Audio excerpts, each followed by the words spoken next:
Hello guys, मैं आपका दोस्त और आपका होस्ट मोहिब आपका स्वागत करता हूं। आज मैं जिस मूवी को एक्सप्लेन करने वाला हूं, उस मूवी का नाम द थिंग है। यह मूवी 1982 में रिलीज हुई थी। इस मूवी को डायरेक्ट जॉन कारपेंटर ने किया है।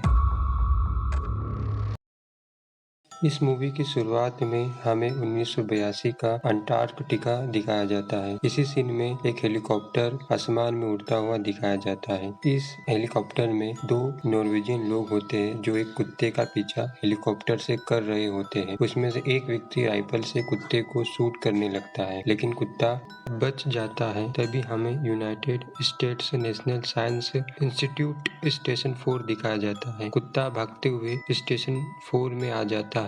हेलीकॉप्टर भी उस कुत्ते का पीछा करते हुए स्टेशन 4 में आ जाता है और स्टेशन 4 का चक्कर लगाता है। तभी हेलीकॉप्टर लैंड करता है और उसमें से दो व्यक्ति बाहर निकलते हैं। उसमें से एक व्यक्ति उस कुत्ते को मारने के लिए एक बम फेंकता है, पर गलती से यह बम हेलीकॉप्टर के पास पड़ जाता है, जिससे वो व्यक्ति और हेलीकॉप्टर दोनों बम्स के धमाके से उड़ जाते हैं। इसी समय दूसरा व्यक्ति नॉर्वेजियन भाषा में कुछ बोलकर उस कुत्ते को मारने लगता है, लेकिन कुत्ता बच जाता है और गोली जॉर्ज के पैर में लग जाती है। वो दूसरा व्यक्ति कुत्ते को फिर से गोली मारने लगता है, लेकिन उसी बीच गैरी उस दूसरे व्यक्ति की आंख में गोली मार देता है, जिससे उसकी मृत्यु हो जाती है और कुत्ता स्टेशन 4 के क्रू मेंबर्स के साथ रहने लगता है। इसी स्टेशन में डॉक नाम का एक डॉक्टर होता है जो इन दो नॉर्वेजियन लोगों के कैंप में जाना चाहता है ताकि पता लगाया जा सके आखिर इन्हें हुआ क्या। तभी हमें दिखाया जाता है मैक रेड्डी, जो इस मूवी का लीड एक्टर है, और डॉक्टर डॉक नॉर्वेजियन कैंप पर हेलीकॉप्टर से जाते हैं। तभी उस कुत्ते को दिखाया जाता है जो टेबल के नीचे था। फिर नोलस को दिखाया जाता है जो म्यूजिक सुन रहा था। नोलस इस स्टेशन का कुक था। तभी कुत्ते को दिखाया जाता है जो एक रूम में जाता है और इसी के साथ सीन शिफ्ट होकर डॉक और मैक पर आता है, जो नॉर्वेजियन कैंप पर पहुंच चुके थे। नॉर्वेजियन कैंप पूरी तरह से नष्ट हो चुका था। मैक और डॉक उस कैंप में नॉर्वेजियंस को ढूंढने लगते हैं। तभी डॉक को खून दिखता है और मैक को बुलाता है। मैक और डॉक उस खून का पीछा करते हुए एक कुर्सी पर बैठी लाश के पास चले जाते हैं। इस लाश की हालत देखकर डॉक और मैक दोनों चौंक जाते हैं। फिर दोनों उस कैंप में लाश को पीछे छोड़कर आगे बढ़ने लगते हैं। तभी डॉक को कुछ नॉर्वेजियन रिसर्च पेपर मिलते हैं जिनको वो अपने पास रख लेता है। तभी मैक बचे हुए रूम देखने जाता है और मैक जोर से चिल्लाकर डॉग को बुलाता है। तभी दोनों बर्फ से बनी कब्र को देखते हैं और उस कैंप से बाहर बात करते हुए आते हैं। तभी डॉग कहता है शायद उनको इस बर्फ कब्र से किसी जानवर का फॉसिल मिला हो और उसे बाहर निकाला हो। तभी मैक को कुछ दिखता है और दोनों उसके पास जाते हैं। डॉग कहता है यह इंसान जैसा है। मैक कहता है जो भी था उन्होंने उसे जल्दी से जला डाला।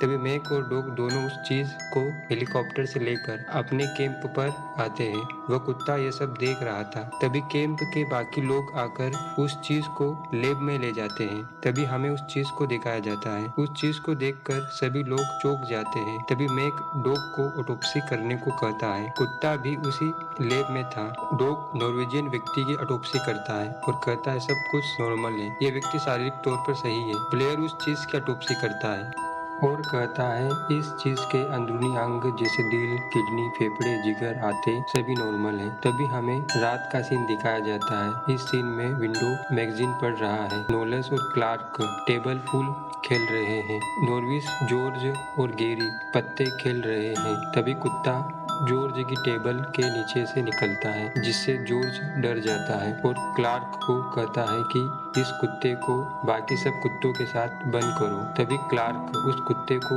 बाकी सब कुत्तों के साथ बंद कर देता है। सभी कुत्ते सोए हुए होते हैं और वह कुत्ता आकर बैठ जाता है। जैसे क्लार्क कुत्ते का रूप और लाइट बंद करके जाता है, बाकी के सब कुत्ते उस नए कुत्ते पर गुर्राने और भौंकने लगते हैं।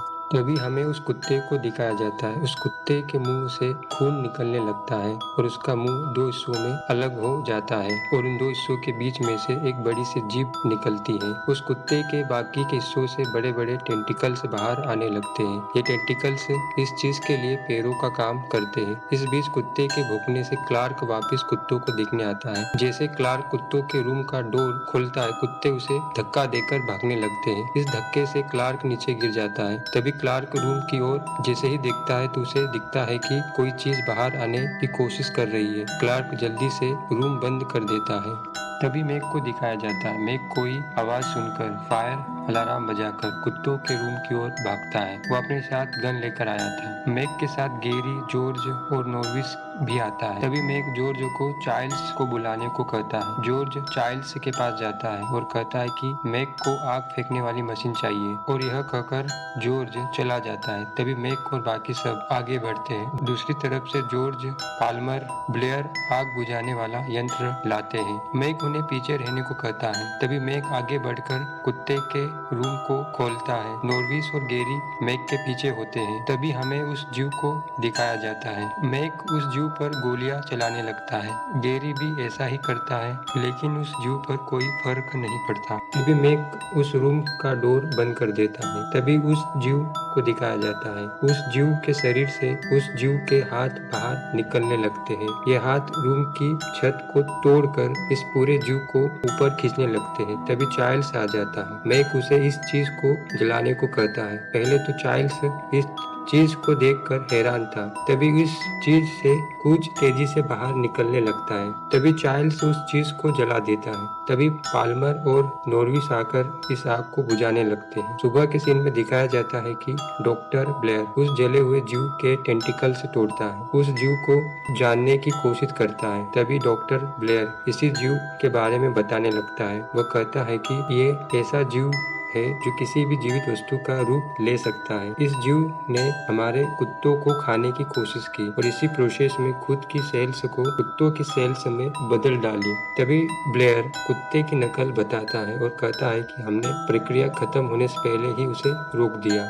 तभी डॉक्टर ब्लेयर और बाकी के लोग रिकॉर्डेड वीडियो देखने लगते हैं। ये रिकॉर्डेड वीडियो उन्हें नॉर्वेजियन कैंप से मिले थे।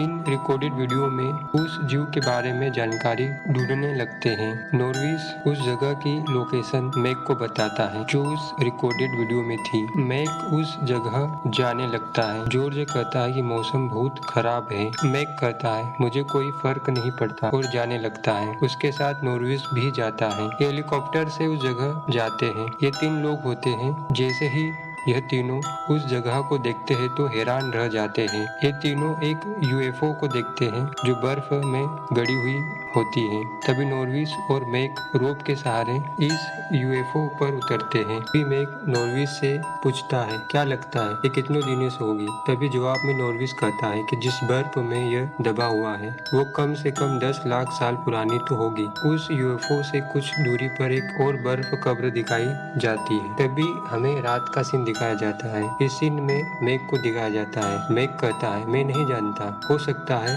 हजारों साल पहले वो यूएफओ टकराया हो और उसमें से ये चीज बाहर आकर बर्फ में जम गई हो। चाइल्ड्स इसे टोना टोटका बताता है। पाल्मर कहता है चाइल्ड्स ऐसा हर वक्त होता है यार, मक्खियों की तरह वो आकाश से टपक रहे हैं। चाइल्ड्स ब्लेयर से पूछता है क्या तुम्हें इन बातों पर यकीन है। ब्लेयर कुछ नहीं बोलता और ब्लेयर की खामोशी के साथ सीन शिफ्ट हो जाता है। तभी ब्लेयर कंप्यूटर पर उस जीव की सेल व कुत्ते की सेल को लेकर एसिमुलेशन की प्रक्रिया शुरू करता है। यह प्रक्रिया पूरी हो जाती है और उस जीव की सेल कुत्ते की सेल में खुद को ढाल लेती है। तभी ब्लेयर इस कंप्यूटर से एक संभावना निकालता है कि कितने टीम मेंबर्स इस सेल जीव से प्रभावित होंगे। तभी संभावना 75% निकलती है। तभी ब्लेयर एक प्रोजेक्शन इस कंप्यूटर से करता है। अगर यह जीव सेल सिविलाइज्ड एरियाज में चली जाए तो क्या होगा। तभी कंप्यूटर बताता है कि इंटायर वर्ल्ड पॉपुलेशन 27,000 घंटों में फर्स्ट कांटेक्ट से प्रभावित होगी।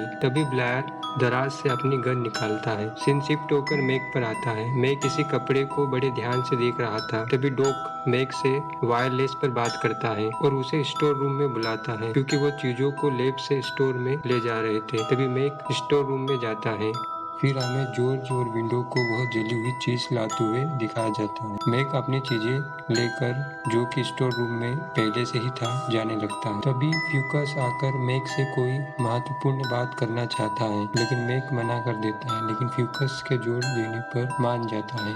तभी विंडो उस चीज को देखने लगता है जिसे डॉक और मैक नॉर्वेजियन कैंप से लाए थे और कहता है कि हमें इन्हें जला देना चाहिए। जॉर्ज कहता है कि सदी की खोज को ऐसे नहीं जलाया जा सकता, उससे किसी को नोबेल प्राइज मिल सकता है। विंडो फिर उसे ढाक देता है और जाने लगता है। तभी उस चीज में हलचल होने लगती है। विंडो चाबियां लेने बाहर जाता है और स्टोर रूम में जॉर्ज अकेला ही रहता है। तभी उसी चीज से कोई लिक्विड निकलता है। तभी सीन शिफ्ट होकर थाया कॉल पर आता है, जिसमें मैक और फ्यूकस बैठकर बात कर रहे हैं। तभी फ्यूकस कहता है कि ब्लेयर के साथ कुछ गड़बड़ है, उसने लैब में खुद को लॉक कर लिया है। मैक कहता है तो क्या हुआ? तभी फ्यूकस डॉ की लैब से ली गई नोटबुक पढ़ता है, जिसमें लिखा था वह चीज लाखों ग्रहों के लाखों जीवों की नकल कर सकती है। वह किसी भी वक्त, किसी भी समय, किसी भी जीव की नकल कर सकती है। और फ्यूकस उस नोटबुक में पढ़ता है कि उन जले हुए जीव में अभी भी जान है। यह सुनकर मैक थोड़ा परेशान होता है। तभी सीन शिफ्ट होकर विंडो पर आता है। वह जॉर्ज को लेने आया था। तभी वह जो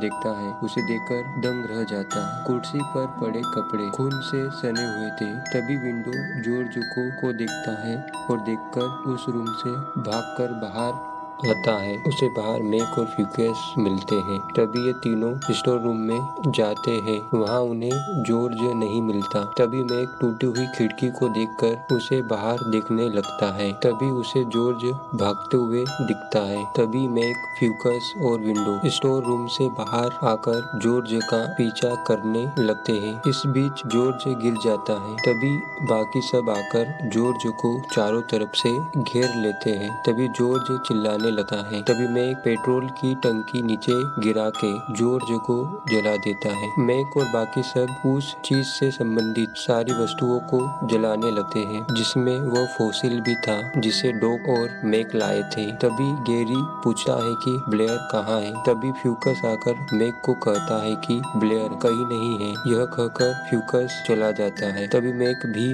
आग फेंकने वाली मशीन को उठा के जाने लगता है। तभी मैक को कोई आवाज सुनाई देती है और मैक आवाज की दिशा में देखता है तो उसे ब्लेयर कुल्हाड़ी लेकर हेलीकॉप्टर से बाहर भागते हुए दिखाई देता है। तभी ब्लेयर अपनी लैब में चला जाता है। मैक हेलीकॉप्टर को चेक करने उसके अंदर जाता है। तभी उसको पता चलता है कि ब्लेयर ने हेलीकॉप्टर की पूरी वायरिंग और पूरा सिस्टम खराब कर दिया। तभी मैक को गोली की आवाज आती है और मैक लैब रूम की तरफ दौड़ने लगता है। तभी हमें लैब के सामने क्लार्क नॉरिस को दिखाया जाता है। ये दोनों मैक को लैब रूम के बाहर ही उसे रोक लेते हैं। इसी बीच ब्लेयर अपने लैब में गोलियां चला रहा था। इसी बीच मैक चायस को ट्रैक्टर चेक करने को कहता है, क्योंकि ब्लेयर पहले ही हेलीकॉप्टर को खराब कर चुका था। ब्लेयर अपनी लैब की तोड़फोड़ कर रहा था। इसी लैब में विंडो भी था, जिसके सिर से खून आ रहा था। तभी चायस आकर कहता है हेलीकॉप्टर ट्रैक्टर दोनों को तोड़ दिया है और कुत्तों को भी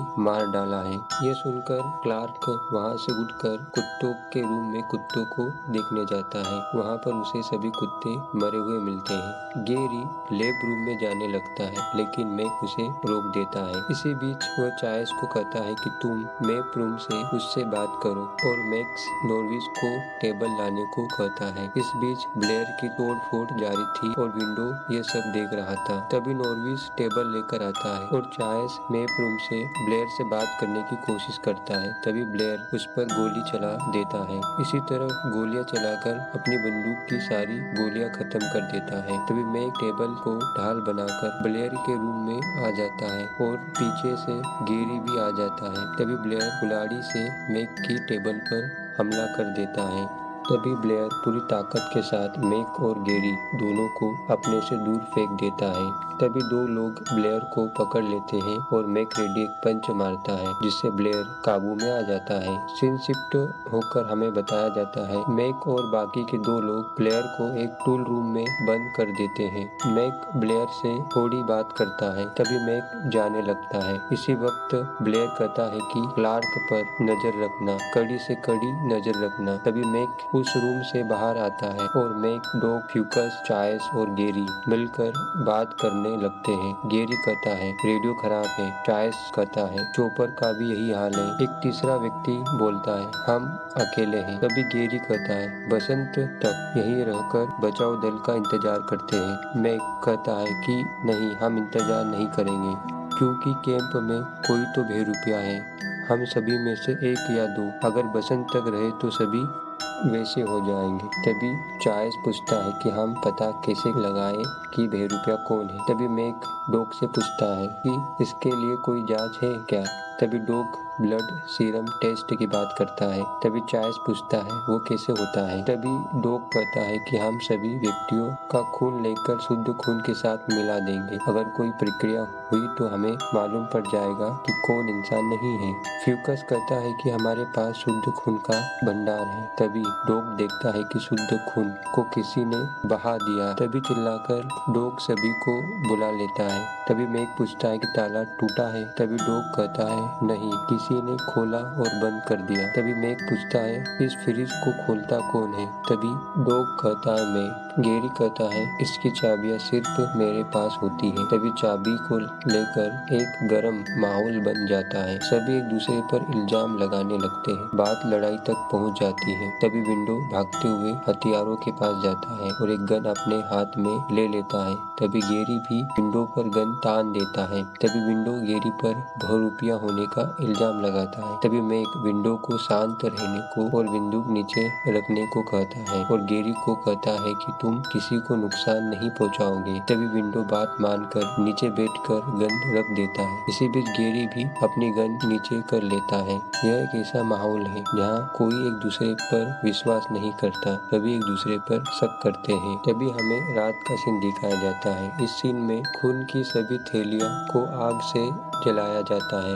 यह काम मैक करता है। तभी इसी सीन में मैक डॉग, गैरी और क्लार्क को दूसरों से अलग करके दूर खड़े रहने को कहता है। तभी मैक चार्ल्स और नॉर्विस को कहता है तुम इन्हें मार्फिन लगाओ, फिर इन्हें बांध दो और इन पे कड़ी नजर रखो। तभी मैक फ्यूकस को इनकी जांच करने को कहता है। तभी नॉर्विस डॉग को मार्फिन लगाता है। सीन शिफ्ट होकर मैक पर आता है। मैक रिकॉर्ड कर रहा होता है जो उसके और उसके साथियों के साथ हुआ। तभी रिकॉर्ड में मैक कहता है वह चीज जिस पर भी काबू पाती है उसके सारे कपड़े फट जाते हैं। तभी सीन शिफ्ट होकर फ्यूकस पर आता है। फ्यूकस कुछ चित्र बना रहा था। तभी लाइट चली जाती है और फ्यूकस मोमबत्ती के सहारे अपने रूम से बाहर आने लगा है। तभी अचानक से उसके सामने से कोई गुजरता है और फ्यूकस उसका पीछा करने लगता है और अपने रूम से बाहर आ जाता है। तभी फ्यूकस को एक फटा हुआ कपड़ा मिलता है। वो कपड़ा मैक का होता है। तभी सीन शिफ्ट होकर मैक पर आता है।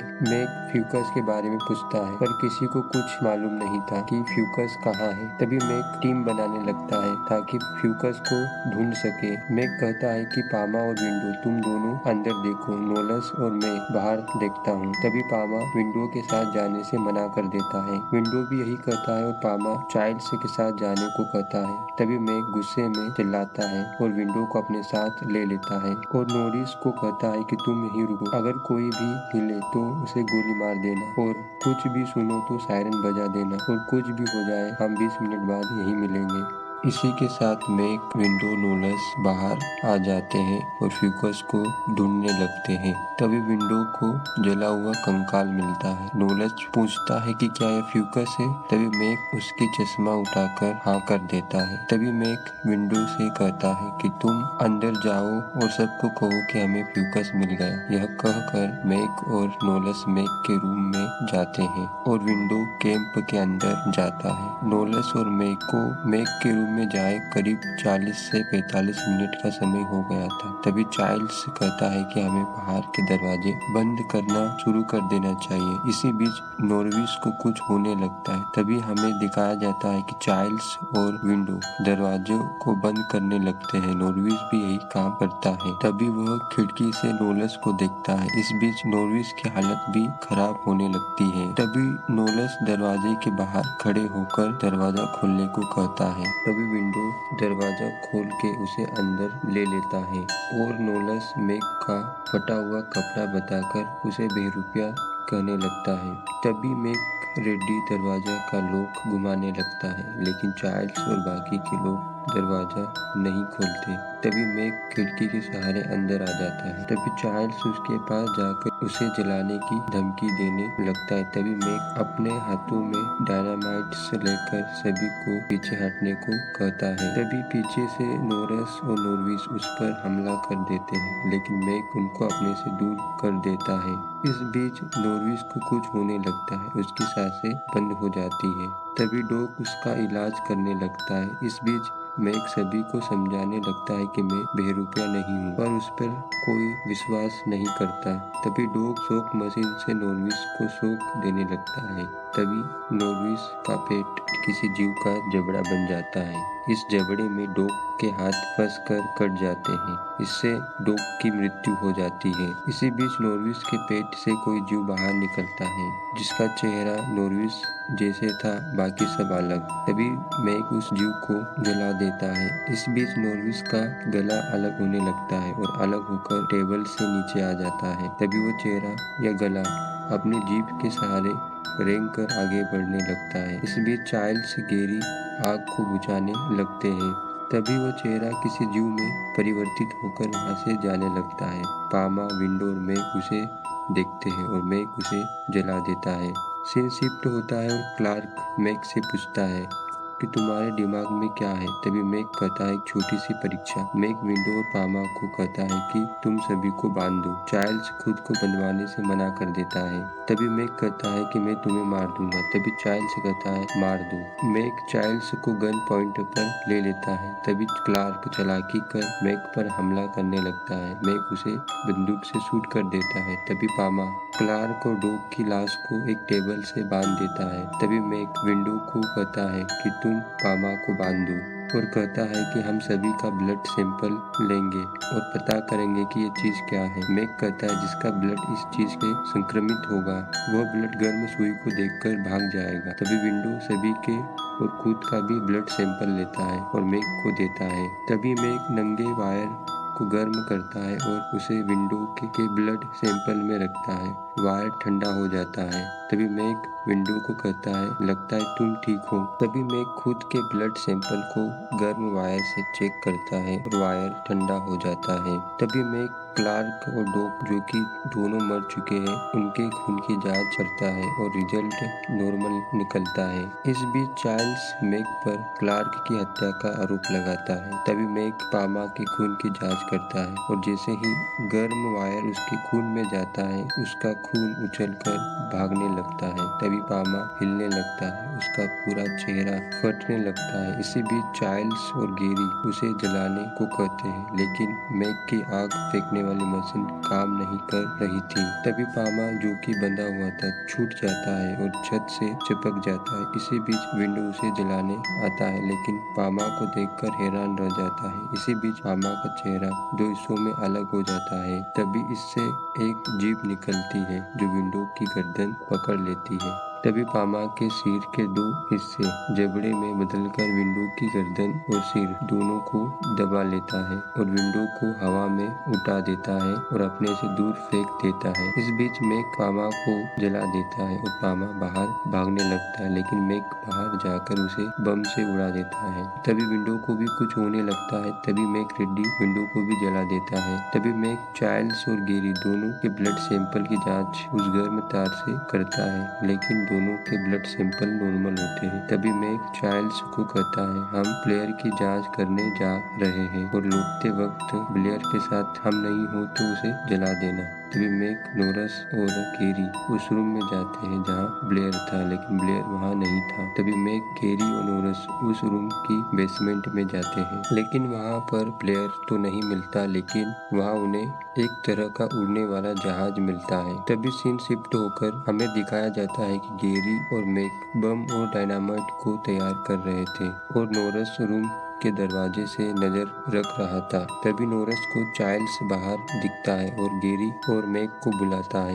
तभी अचानक से पूरे कैंप की लाइट चली जाती है। तभी मैक कहता है अगर लाइट नहीं आई तो 6 घंटे बाद इस कैंप का तापमान 0 से 100 डिग्री नीचे गिर जाएगा। गेरी इसे सुसाइड बताता है, पर मैक कहता है उस चीज के लिए नहीं, वह चीज वापस बर्फ में जमना चाहती है। तभी गेरी पूछता है हम क्या करें। तभी मैक कहता है कि हमें कुछ भी करके तापमान बनाए रखना होगा ताकि वह चीज बर्फ में नहीं जम सके। तभी मैक और सभी यह डिसाइड करते हैं कि हम पूरे कैंप को उड़ा देंगे और इसकी शुरुआत उस बेसमेंट से होती है। तभी गेरी, मैक और नॉरस पूरे कैंप में आग लगाते हैं, बम फोड़ते हैं और पूरा कियोस मचा देते हैं। तभी ये तीनों जनरेटर रूम में जाते हैं। तभी गैरी कहता है कि यहाँ से जनरेटर गायब है। तभी मैक कहता है कि हमें इस पूरे जनरेटर रूम को नष्ट करना होगा। तभी मैक, गैरी और नोरस इस पूरे रूम में डायनामाइट से बिछाने लगते हैं। इस बीच ब्लेयर आकर गैरी को पकड़ लेता है।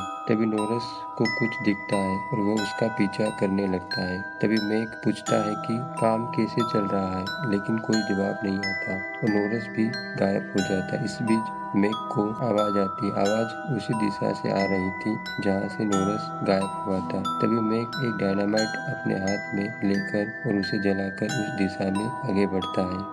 तभी अचानक से सामने की जमीन फटने लगती है और हवा में उड़ने लगती है। तभी मैक उस झटके से बहुत दूर पड़ता है और उसके हाथ में जो डायनामाइट था वो भी दूर गिर जाता है। तभी हमें वो जीव दिखाया जाता है। तभी मैक वो डायनामाइट उठा लेता है जो उसके हाथ पे गिर गया था और उस डायनामाइट को उस जीव के ऊपर फेंकता है और वहाँ से भाग जाता है। तभी वह जीव और पूरा जनरेटर रूम में एक जोरदार धमाका होता है। तभी हमें थका हुआ मैक दिखाया जाता है। इसी बीच चाइल्ड्स को दिखाया जाता है। दोनों ही हताश और निराश थे। दोनों एक दूसरे को शक की निगाह से देखते हैं और हंसते हुए और जलते हुए कैंप के साथ ये मूवी खत्म हो जाती है।